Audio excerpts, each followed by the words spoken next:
They have treasure in heaven where moth and rust doth not corrupt, and where thieves do not break through and steal, and there's nothing that Alaric and his hordes of barbarians can do to touch what is particularly precious to them. It is secure. I don't need to tell you today that in America there is increasing antagonism between the city of man and the city of God. They are in conflict. Today in America, the city of man is based on self-absorption, radical individualism. The idea that I have the right to create my own truth, to have my own standards, to make actually ex nihilo my own religion by combining whatever bits and pieces of other religions that I care to, or to believe nothing at all. Everyone is into their rights and into their freedoms. The city of man in America is based on human nature, the desires of human nature, doing your own thing, best summarized perhaps in the words of Woody Allen, the heart wants what it wants, and whatever it wants, it should get.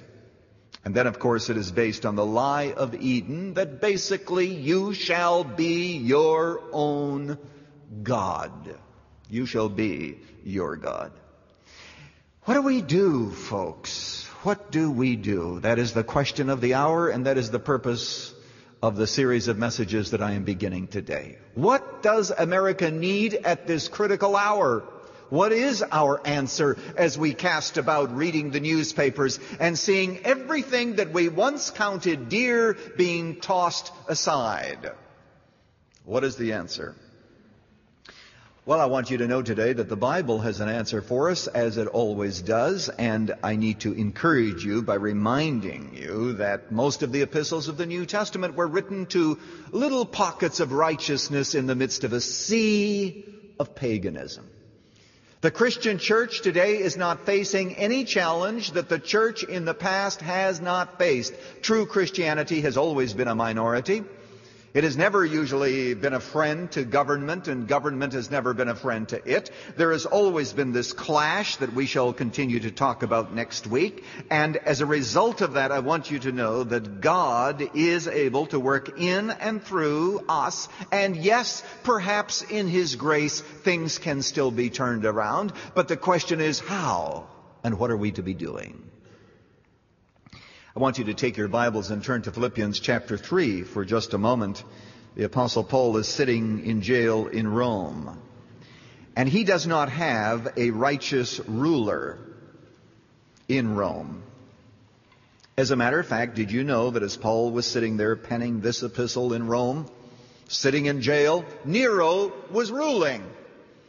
Nero, after all, was the man who had his own mother murdered.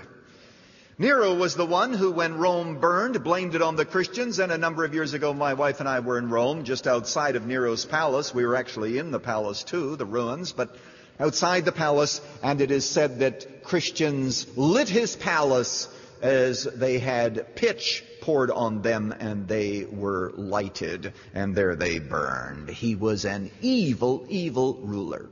We've not seen the likes of him. We've not seen the likes of him in this country. And the Apostle Paul now is talking about the two different cities.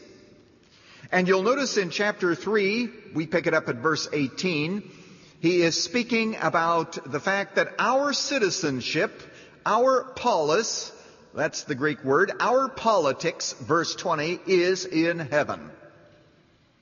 That's the city of God. Our politics is in heaven. And very briefly, 5 contrasts between the city of man and the city of God as outlined in these verses. First of all, notice that Paul says we walk in different directions. We walk in different directions. For many walk, of whom I often told you, and now tell you even weeping, that they are enemies of the cross of Christ. True believers walk toward the cross. We submit to the cross. The theme of my messages during these next weeks is the cross, which I'm going to explain because it is the centerpiece of God's agenda. And we love the cross. God forbid that we should glory except in the cross of Jesus Christ. But those who are enemies, they are not walking with the cross. Now, I want you to know that very probably Paul was not talking about the pagans here. He was talking about the Judaizers who were filled with legalism. Did you know that you don't have to be a pagan to be an enemy of the cross? All that you need to do is to distort the cross, add to the cross, think that the cross is not sufficient for salvation, and in other ways distort its message, and you become an enemy of the cross of Christ. Notice the contrast, though. The city of God, we love the cross. The city of man despises the cross. One of my messages is going to be entitled, What Men Think of the Cross and Why. Second contrast, we have different appetites. Whose end is destruction, whose God is their appetite. And so the city of man is in conflict with the city of God. There is an inherent clash. On today's Running to Win, Dr. Erwin Lutzer began a series on why the cross can do what politics can't, with a message on the clash of cross and culture. Monday, more on what this clash means. Running to Win comes to you from the Moody Church in Chicago to help you understand God's roadmap for your race of life. In the complex area of faith and politics, we need some clear teaching. This 8-part CD series can be yours as our thank you when you give a gift of any amount to support Running to Win. Just call 1-800-215-5001.